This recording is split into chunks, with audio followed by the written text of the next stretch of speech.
সচিবালয়ে শুরু হয়েছে উপদেষ্টা পরিষদের বৈঠক। সভায় উপস্থিত হয়েছেন অন্তর্বর্তী সরকারের প্রধান উপদেষ্টা ডক্টর মোহাম্মদ ইউনূস। সকাল 10টা 25 সচিবালয়ে প্রবেশ করেন তিনি। সচিবালয়ের নবনির্মিত ভবনে মন্ত্রী পরিষদ কক্ষে সকাল 10:30টায় শুরু হয় সভা। সচিবালয়ে প্রধান উপদেষ্টার আগমন ঘিরে কয়েক স্তরে নিরাপত্তা বলয় তৈরি করা হয়েছে। 1 নম্বর গেট ছাড়া অন্য কোনো গেট দিয়ে গাড়ি প্রবেশ করতে দেওয়া হয়নি। 1 নম্বর গেটে সোয়াত সদস্যদের দায়িত্ব পালন করতে দেখা গেছে। কর্মকর্তা কর্মচারী ছাড়া আর কাউকে প্রবেশ করতে দেয়া হচ্ছে না। সচিবালয়ে প্রবেশের স্টিকার ছাড়া কোনো গাড়িও প্রবেশ করতে দেয়া হচ্ছে না। বৈঠকের আরও খবর জানাতে সরাসরি যুক্ত হচ্ছেন সহকর্মী শাহ ইমন। ইমন, বৈঠকের আলোচ্য সূচি সম্পর্কে কিছু কি জানতে পেরেছেন?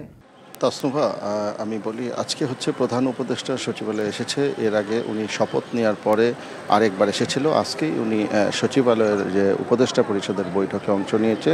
এটা দ্বিতীয়বারের মতো ওনার সচিবালয়ে আগমন, এবং এই ওনার সচিবালয়ে আগমন উপলক্ষে আজকে সকাল থেকে এই সচিবালয়ের নিরাপত্তা ব্যবস্থা যেমন কঠোর ছিল।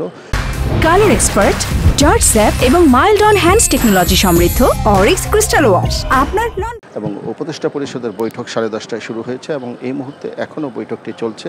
এবং আমরা যতটুকু জানতে পেরেছি যে আজকে বৈঠকের যে মূল এজেন্ডা সেটি হচ্ছে যে যেহেতু একটি নির্বাচনের সময়কাল নিয়ে নির্দেশনা দেওয়া হয়েছে, ইলেকশন কমিশনে চিঠি দিয়েছে, সেই প্রেক্ষিতে যে মাঠ প্রশাসন এবং কেন্দ্রের যে প্রশাসন রয়েছে এবং প্রশাসনিক যে প্রাণকেন্দ্র, এখান থেকে নির্বাচনের সময় কিভাবে প্রশাসন কাজ করবে বা প্রশাসনের কিভাবে সুষ্ঠু, অবাধ এবং সুন্দরভাবে নির্বাচনটি আয়োজন করা যায়, এই ব্যাপারে একটি সার্বিক দিক নির্দেশনা উনি উপদেষ্টা পরিষদকে যেমন দিবেন।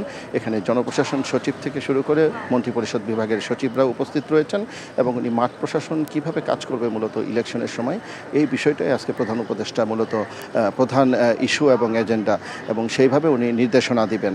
এবং আনুষ্ঠানিকভাবে এই বৈঠকটি শেষ হওয়ার পরে মূলত মন্ত্রিপরিষদ বিভাগের সচিব গণমাধ্যমকে অবগত করবে যে আরও কী কী বিষয়ে এখানে আলোচনা হয়েছে। তো তাসনুভা, এই মুহূর্তে বৈঠকটি এখন চলছে। বৈঠক শেষ হলে আমি পরবর্তীতে আপনাকে জানিয়ে দিতে পারবো যে বৈঠকে আরো কি কি বিষয় নিয়ে বা এবং পরবর্তীতে আপনার সাথে আমরা আবারও সংযুক্ত হব। ধন্যবাদ জানাচ্ছি আপনাকে।